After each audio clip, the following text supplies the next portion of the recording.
میری ویڈیو دیکھنے والے میں تم سے مخاطب ہوں۔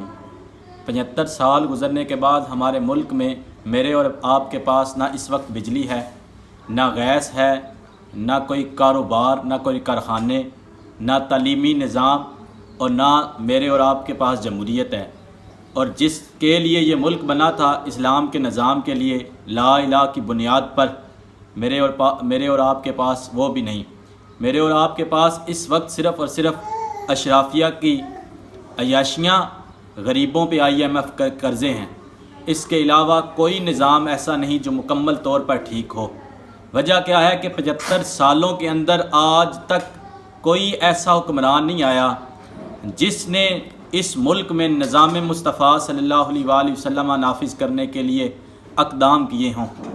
اور یہ آج کل جو ملاقاتیں چل رہی ہیں، اس وقت جو سکرین پر آپ تصویر دیکھ رہے ہیں گستاخوں کے ساتھ، کیا سمجھتے ہیں اس کے بعد ہمارے ملک میں بہتری آئے گی؟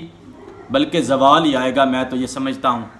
ہمیں چاہیے کہ ہم نظام مصطفیٰ صلی اللہ علیہ وآلہ وسلم کے لیے ایک پلیٹ فارم پر جمع ہو جائیں۔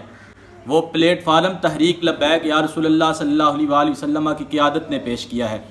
ان کے ساتھ مل کر ہمیں چاہیے کہ ہم حضور کے دین کو تخت پر لائیں۔